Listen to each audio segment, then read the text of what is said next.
I'm here at the Dallas Zoo, getting ready to meet the world's most iconic scavengers. But why do they eat dead stuff? And how do they not get sick? And most importantly, why are they bald? Let's find out together in this episode all about vultures. I am here with my new friend Bertha, and we are going to learn all about the vulture buddies today. Dead things are pretty gross, and usually after even a short amount of time are definitely not safe to eat. This is due to the microbes and dangerous pathogens that have already arrived and are beginning to break down the remains. So how do our vulture buddies snack on meat that has definitely turned, or worse, is infected with whatever disease that killed the animal they're eating in the first place? One of my favorite facts about vultures is their incredibly strong stomach acids. They have such powerful guts that they're able to neutralize parasites, bacteria, and toxins, which is really, really impressive. And that's how they're able to eat dead things without getting sick. Just to give you an idea of how powerful a vulture's stomach acid is, let's take a look at where it falls on the pH scale. Vultures have the strongest stomach acid in the animal kingdom, with a pH of just over 0.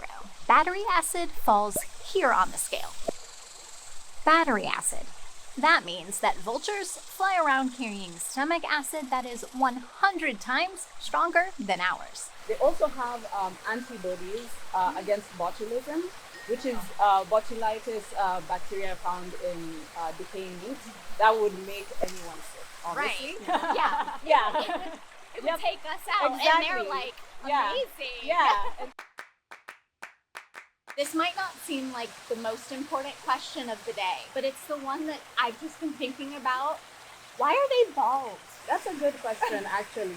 Since these guys are scavengers, typically they will be going into carrion whenever they're feeding. And so the reason they've adapted that bald head is because when they go deep into a carcass, they don't want to get all that blood and gunk on their head feathers. If they had like a full head of feathers like any of the other birds, that stuff would stick on them and it would get really nasty, could lead to infections. Yeah. That's incredible. That makes sense. Because like all of this wouldn't work. Yep. These birds have an incredible sense of sight to help them locate their next meal.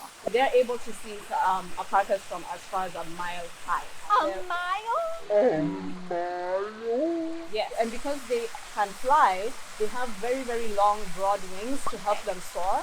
And that helps them scavenge and look over a really big area. Most birds do not have a sense of smell or a good sense of smell. I didn't know that. Yeah, however, turkey vultures are an exception. They actually have a good sense of smell. That gives turkey vultures a bit of an advantage, an extra advantage over the eyesight. They can also smell something dead. Which is helpful when something's not alive anymore. Yep.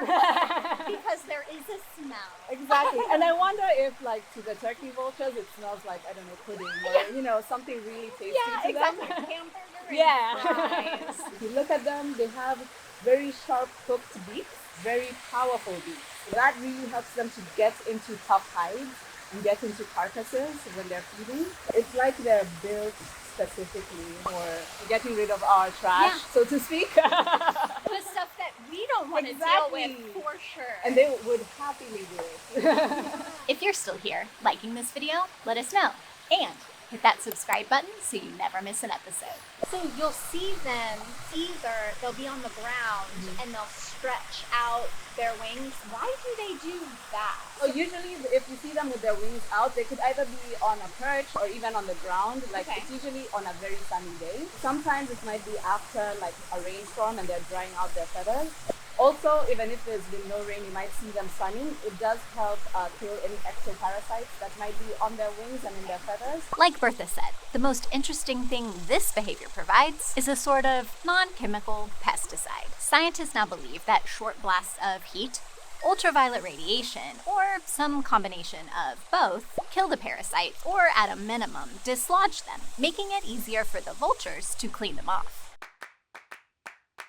Globally, there are 23 species of vultures. Out of the 23, 16 species are currently considered at risk of extinction. 9 are critically endangered. So, what are the main threats against vultures? So the main threats to vultures will be poisoning. This could be intentional or unintentional. Unfortunately, it usually happens with poaching. It's connected to poaching. Wow. Where poachers will intentionally poison a carcass so that the vultures can come down, and that will signal to the predators they're trying to poach that there's a kill, so that the predators will come to the kill and then they can poach. There's also unintentional poisoning in areas where there's human-wildlife conflict with other bigger predators like lions and the like. Maybe there's a lion that's feeding on their cattle, so they want to try get rid of the lion by poisoning a carcass, but unfortunately vultures will be the first ones on the scene and it will decimate an entire flock of vultures. So many will be decimated at one time. Because they all gather. Because they're all gathering. Oh, yeah. Yeah. Also, with a lot of human development and the like, that leads to not as much food available, because if something dies, like, people will just take that away, and so there's that nothing was for their them. dinner. Yeah, exactly. Vultures are nature's most efficient cleanup crew, leaving only the bones behind. And even then, some species of vultures will even eat the bones. There's the bearded vulture that eats bones, and they'll eat bone marrow as well. So you'll see them like grabbing a bone, flying really high and dropping it to the ground so that it can break and they can eat the marrow. And they can also eat like whole bones as well. They're so smart. Yeah. How do they know to do that? Since they're nature's cleanup crew, by being able to take out all these diseases from the environment, if say a raccoon were to come by and scavenge that same item, it could get sick and spread it to other animals. Wow. But these guys don't get sick, so it's like It ends with them. It ends with them. They take it out. I didn't even think about that that spreads to other animals, and then they could even spread it to humans. Exactly. And so they're protecting us. Yes, very much through so. all of these ways. Yeah. I really like the collective term for animals. Vultures have 3 collective terms. They are called a kettle, like a tea kettle. Yeah. If they're in the sky. If they're just sitting, resting, like now, they would be called a committee.